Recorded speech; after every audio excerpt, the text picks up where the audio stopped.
James Bond movies or action-adventure movies, if they're real and they feel real, then that makes it fascinating to watch.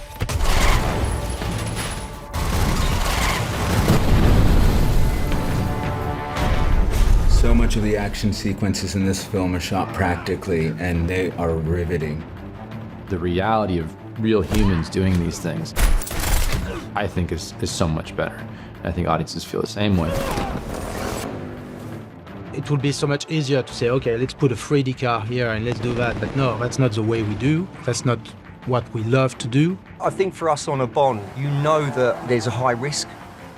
When they call action, that's a real person jumping off of the cranes or crashing the car or jumping the motorcycle, which is far more rewarding as a stunt coordinator and a stuntman rather than working in just a green screen environment. All the stunt guys in the world want to work on a Bond film. The first thing I start thinking about is how can we make it better? How can we make all the action more spectacular? Cuban Streets is where Bond goes in to extract a character in the film.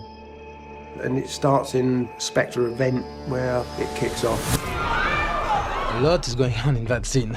We had Nomi character starting on the roof, ready to kidnap Valdo. She was hoping to drop 30 feet high, catch him and go back up. One of the things I was first impressed with in Lashana's, her physicality, her speed, precision of her movements was very impressive. Every single day they were training me hard, having me on all different weapons, different setups. I think Paloma is a surprise. I don't think people expecting something like her. Paloma uses 3 different guns. She runs with them, she changes them in action. So I really wanted to get it right and look like I knew what I was doing. I really enjoyed that part. Bond escapes from the Cuban set in a seaplane and then she takes off and lands next to a, looks like an abandoned trawler. The explosion, we had to be mindful that it was a real trawler. So we had to do it in such a way that we could guarantee we weren't going to damage it. So we did many tests back in Longcross at my base. It was all directional, so we knew exactly where it was going to go. I mean, we knew it wasn't going to spread to any other parts of the boat. When confronted with the fact that we had to sink the boat, we then started to create the rig that could do that.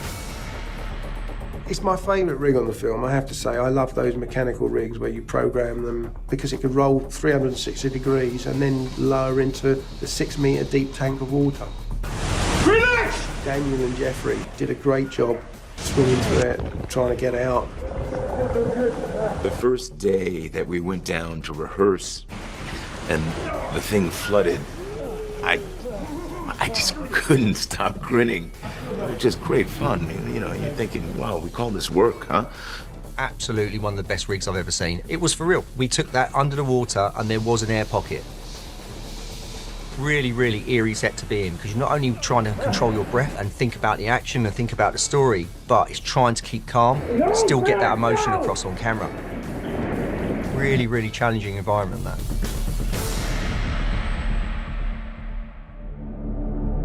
The other chase in the film was totally different to the Matera chase. It starts in Scotland, doubling as Norway. Bond now is driving a Toyota Land Cruiser. Not the fastest of vehicles, but very, very hardy. And then you see a flash of 2 Range Rover SVRs blast past. And then he's just purely driving on instinct, trying to evade and get away from these guys.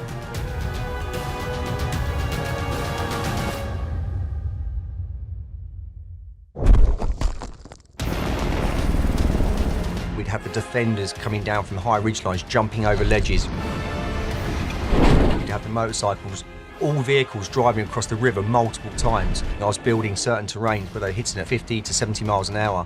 And Daniel's in there, you know, basically mixing it up with everybody. You know, bikes riding alongside, banging into the side of him, defenders trying to shove him into the river. Really spectacular chase and looked fantastic.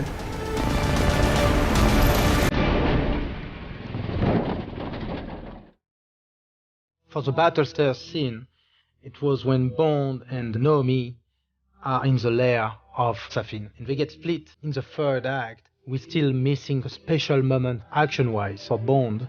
And then we come up with that paddle stair scene, which I'm very proud of. I felt physically, was I going to be up to it?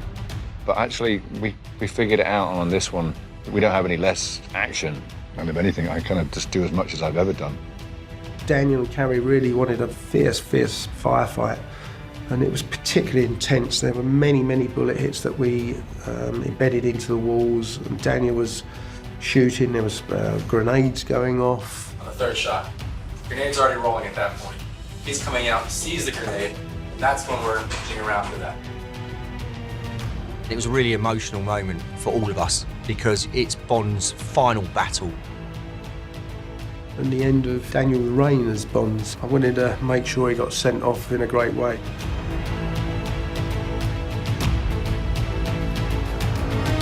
Yeah, it was very emotional that day, and I will remember that all my life. We refer to this as Donut Square. It's San Giovanni Battista. It's where Bond gets cornered. This is going to be a noisy moment. Action, fire!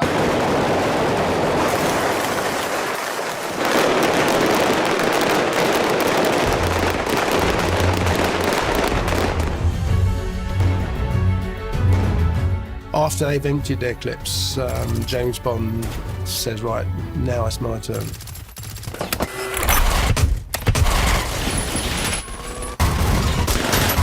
We put something like 500-600 pyrotechnic squibs on these 400- or 500-year-old churches. In some cases, we've been able to make some pre-rigged panels. They look exactly like the stonework. This is a very ancient church, and we can't damage it at all. This is one of the panels we've made in the UK, wedged into position. It's actually foam, and in here we've got a small explosive charge which will give us a hole roughly this size. Virtually everything has got an explosive charge on it. Cars in the street over there, newsstand, steps, and the pit. This is artificial stone. It's a mixture of foam and insulation particles. It's very soft, but it looks like stone when it explodes, but you can stand next to this and it won't hurt. This is our circular striker. Each of these switches will operate a sequencer. So as the car spins round, it'll activate those switches, which will then operate an automatic firing box. So it means that we can always be in sync with the position of the car. We're putting hits along the wall here, they go all around the square. It's 360 degrees of carnage.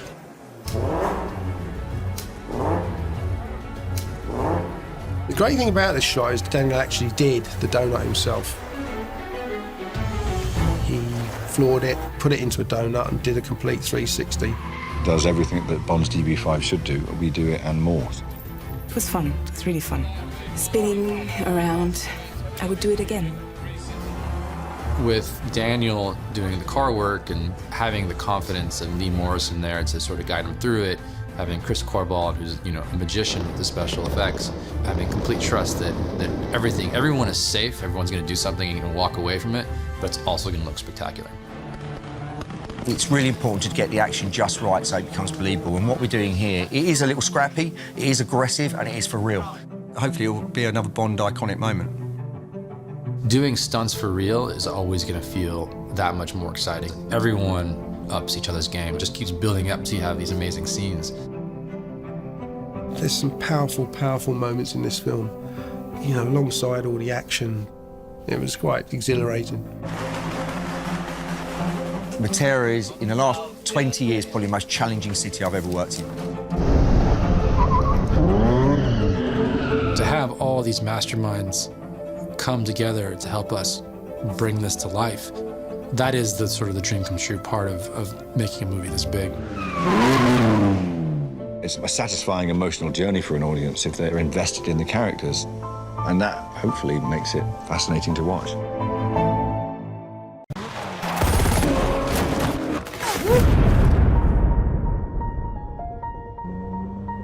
Seeing Bond at the start of this sequence driving with Madeline in the DB5. Why would I betray you? We all have our secrets. Instantly, it's just an iconic shot. Just didn't get to yours yet. This time, the relationship between Bond and Madeleine is much more developed. The story is more emotionally driven than it is action driven. Vesper Lind is buried in Matera, and Madeleine has guided Bond there, and Madeleine, I think, feels like he should forgive her. The trouble is, somebody's watching them. We are famed for having the best opening sequences for any franchise. For me, this sequence is one of the big sequences that makes you feel, okay, I'm in a James Bond movie. You've got many things that really make it appealing. First of all, you've got the beautiful location. Matera, Italy, which is one of the oldest cities in the world.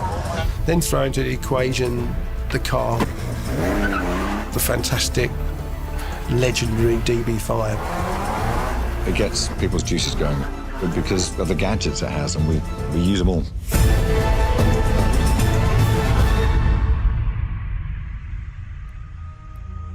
Carrie wanted it to be gritty, but he didn't want it to be over the top.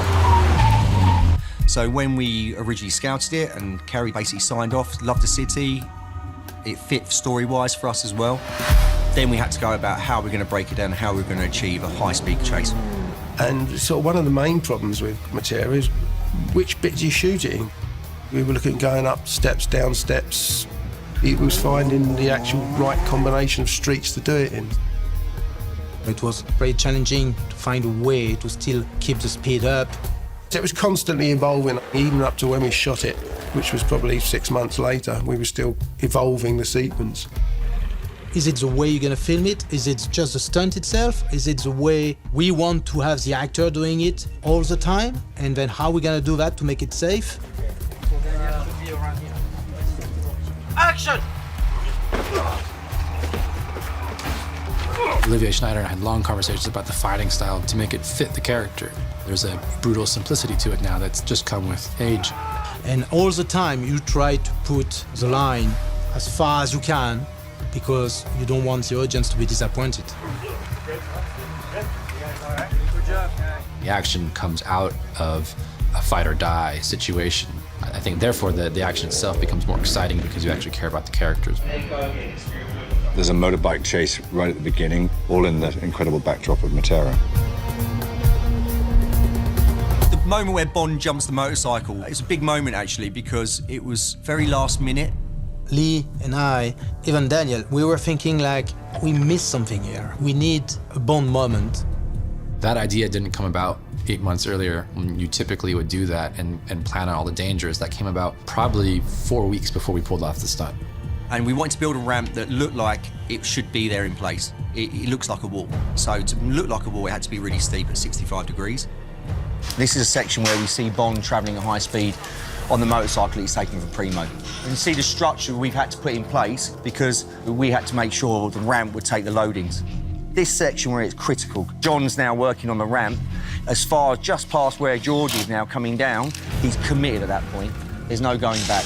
Just do speed runs for now, Paul. All right, yeah, really good. I think just with the drive you've got coming in, let's do 2, 3 more, and then you're ready to go. Stunt rider Paul Edmondson, who doubled Bond, one of the best riders in the world, 4 times world champion.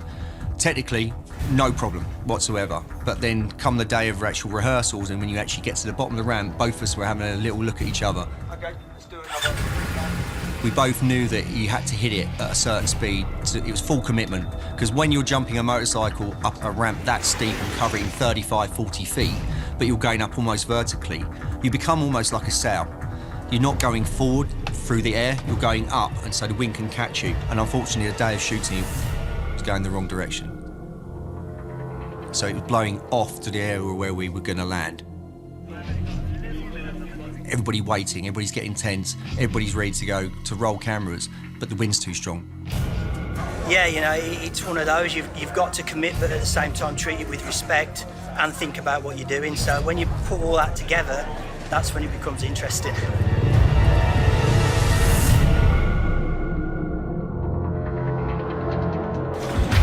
See him go over the first time was a massive relief. It's not VFX, it's real. They did it. You need guys of that caliber to achieve things like that in the time you do it. In this garage at the moment, we've got all the action vehicles that you would have seen up till now. Behind me, we've got 10 Aston Martin DB5s. We had 2 what we call hero cars, which are original DB5s. This is the car that Sean Connery first appeared with. Yeah, this is the car that always appears, that is synonymous with 007. This has always been the car that Daniel does the pull-ups and the pull-aways from. Now, these 2 cars, to the eye, are identical to the first 2, but these are actually stunt replica cars that's all kitted out. My job is quite a cool one. I get the chance to drive the DB5 as James Bond. We go into some very sort of high-speed roads, as high as they can be for these type of roads. We've had a big challenge with the surface. It's very, very slippery. And in fact, we've actually used cola on the surface to give us some grip back, which works really well. So it's built to do what we want it to do. It's a beautiful handling car. It's a pleasure to drive, and it's a very special little toy.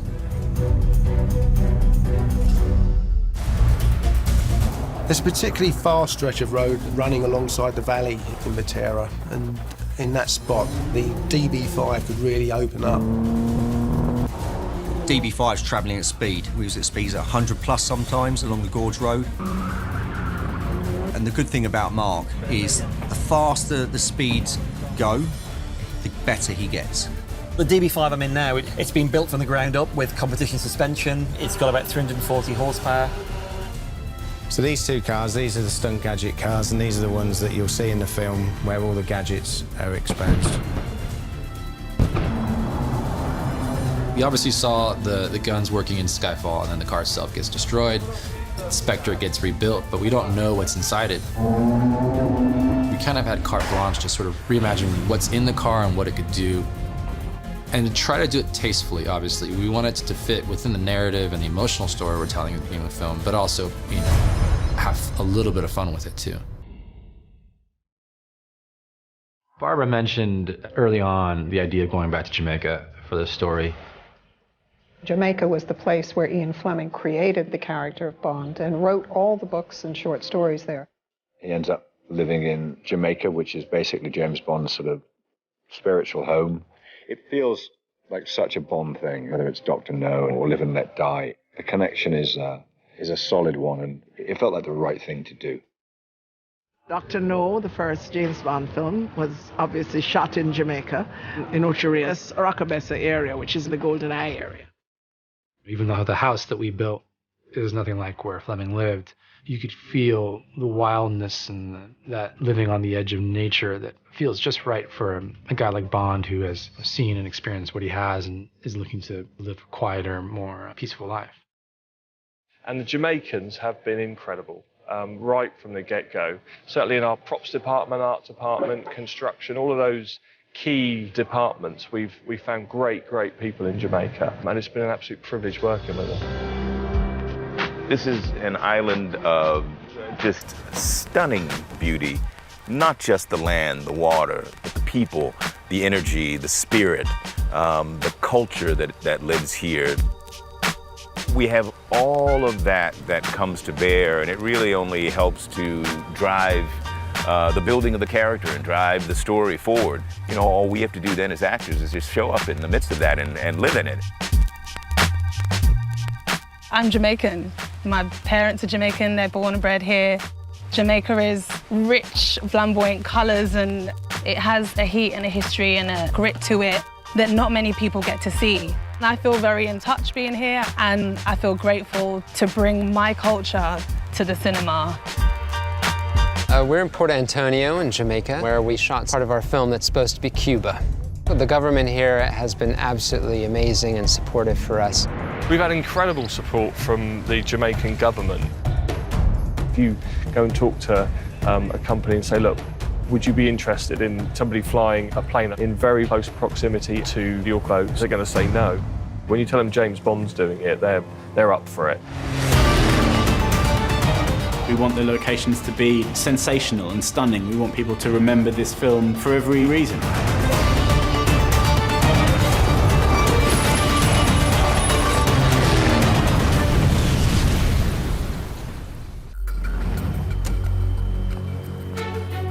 Bond movies are deeply ensconced in our culture, especially here in the UK. As a 25th film, we did a lot of thinking about what were the best moments that we'd seen in Bond movies, and how would we pull some of those together for this final one for Daniel. James Bond.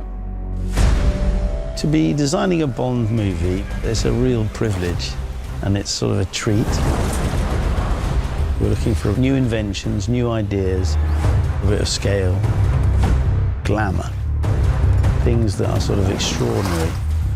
There's really a special feeling you're hit with when you step on a 007 sound stage and onto a set like that. We need these fantastic sets to set the scene for us, and Mark Tilsley is just, you know, one of the best in the world.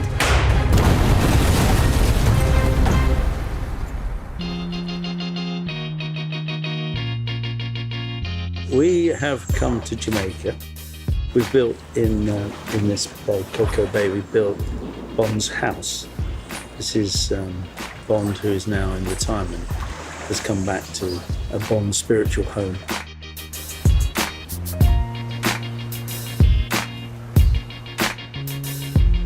Some of the kind of design features that you'll see in this house are taken from Fleming's villa.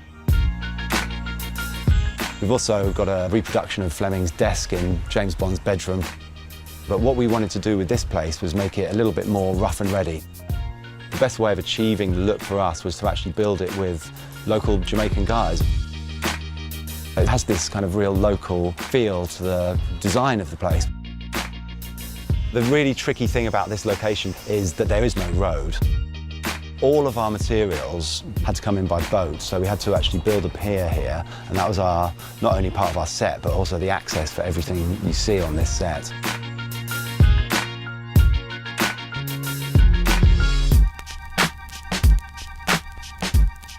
The most famously stylish man in the world, needing to kind of blend in and not look as stylish as he normally does, but kind of still needs to look stylish. Everything he owned, we wanted it to feel like he had, to his core, intuition about style, but he doesn't think about it too much, it's just there. I wanted him to look like who he is. He's a bit older, he's a bit wiser. He doesn't run through quite as many walls as he used to, you know. He might take the door off its hinges.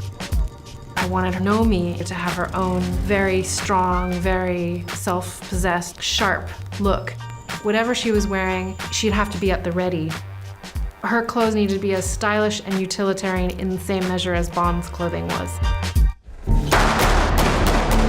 Suturak reads people really easily and quickly. She worked with my height, my shape, my skin tone. Everything I felt like was just complementing who I was.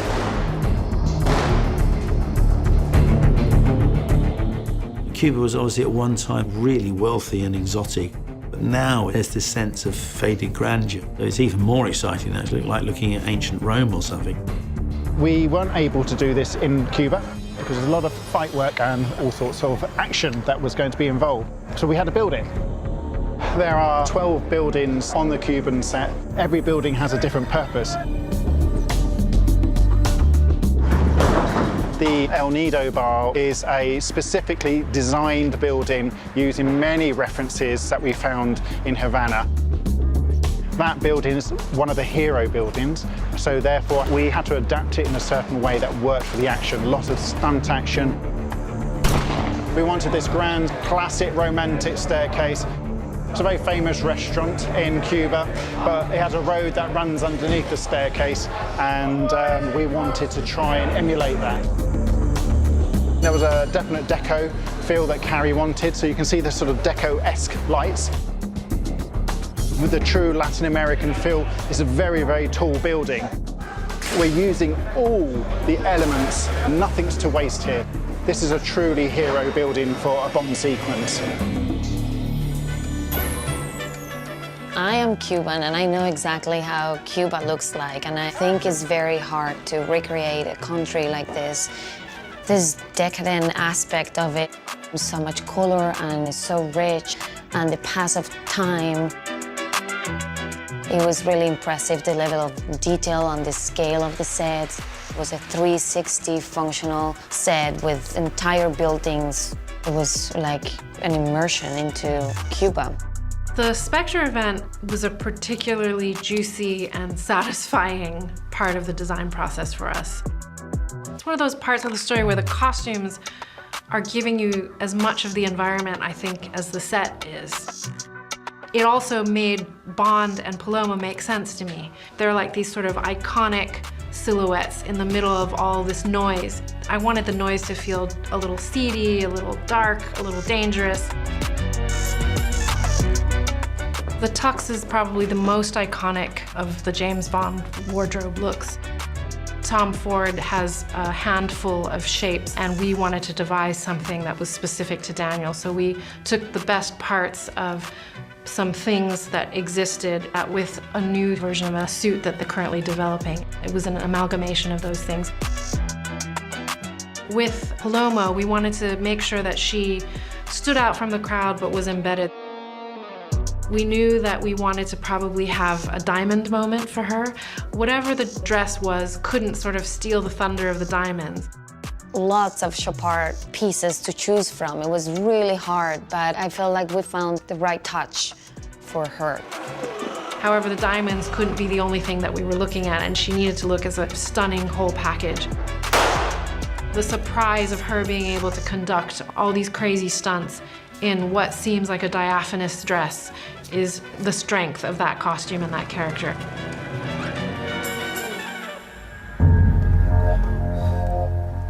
Mark's sets were breathtaking. He designed a poison garden for my character that felt like the greatest playground a villain could ask for. The detail and scale and scope of his work harkens back to those iconic Ken Adams sets, but with a modern twist. For our finale, our third act, we arrive at the lair of Safin. His family have brought from the Russians an island. For that, we've had to invent this island on which there is a testing plant of giant silos. And underneath the silos, when you open the missile doors, you go down below into a giant concrete brutalist subterranean factory. So we have that classic Ken Adam circular door that were opened to let the missile out. In many brutalist buildings, the lines are quite simple and bold. And I think the trick in that world is really not to over-elaborate it and keep it really simple so that it becomes really a sort of sculpture about light and dark. And that sort of forms a graphic language where you're seeing these very clean and simple shapes. We use that language, the Bond language of the sort of jumpsuit and these algae farm workers in pink inside our very monochromatic giant labyrinth. I found a picture of a Japanese designer of Issey Miyake kind of at his drafting table. There was something about this image that was sort of severe and serious, almost like I'm the architect of the world. And there was something about Safin's character that had a sort of gentle arrogance like that. This image became the leaping off point for all the choices that we ended up making. Sutrat is the definition of collaboration. Safin is such a meticulously evil person, and I love how Sutrat brought that meticulous precision to every one of his costumes.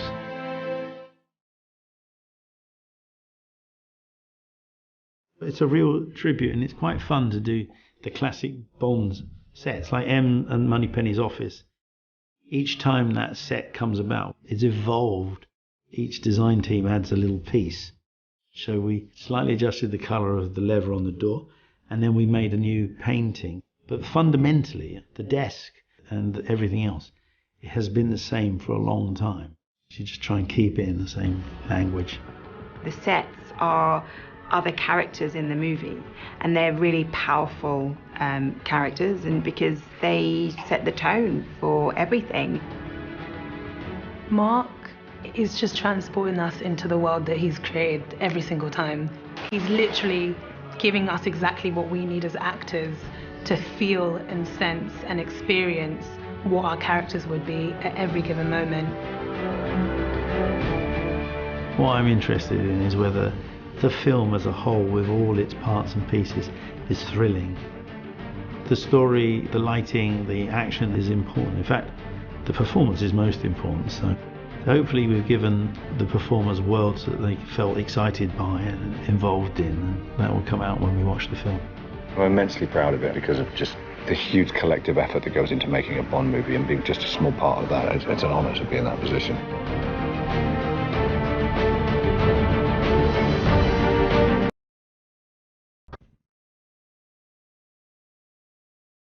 One of the exciting things about the idea of a spy out in the world doing things is all the exotic locations they go to, all the places in the world that we may never go to. The locations become characters, and I think it helps to give the film some oxygen and some scale. The locations have been absolutely insane. For me, Bond was an early cinematic hero that transcended geography and nationality.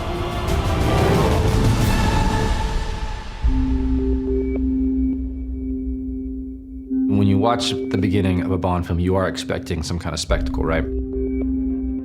In some ways, I wanted to subvert that in Norway. We have a surprise opening, which is not even from Bond's perspective. Thematically, we felt it worked really well. It was a beautiful canvas. There's something dreamlike about this. It's about being haunted by these figures from your past and how those figures can really hang over you throughout your entire life. This lake is normally a sea of snow with a very thin layer of ice underneath.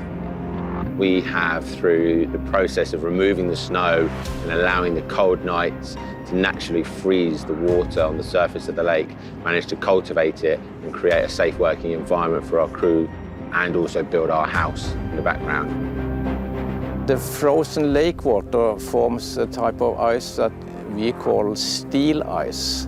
And it's this very strong ice. In English, it's black ice. Half a meter of black ice. You could run a very heavy tractor, like 8 tons. So it has been a very efficient way of strengthening the ice. We wanted a sense of isolation, and we wanted a sense that they were separate from the world. We ended up with some very spooky and almost scary film footage. It's a Bond beginning unlike any other. We start the film with a flashback to her childhood and trauma that she went through. Then we pick Bond and Leia up at Matera. They go through an action sequence. The stakes are very high. Matera is one of the oldest cities in the world. It's certainly one of the most extraordinary locations we've ever been in. We have the DB5, which was reconstructed after Skyfall and is in perfect condition and has a few added extras and does everything that Bond's DB5 should do. We do it and more, all in this incredible backdrop of Matera. It is not built for the modern world in a way that the roads are narrow and short. It doesn't, from that point of view, seem like the obvious place to do a car chase. I think the skill and success of this sequence will be that you can use the hillside layout of the town to great effect with the stunt and special effects sequence. There was a lot of apprehension. Matera's never seen anything this size before. A lot of filming here, but just nothing on this scale. Well, it's hard to get the car going fast in a city like Matera, where the roads tend to be very narrow. We use the environment and the vehicle in a way that you don't expect. When you're doing car chases, you need to make sure that you have secure lock-offs so that no one wanders into the traffic. It is really amazing when you pull all of this off, and I'm mesmerized by the sheer scale of the whole operation.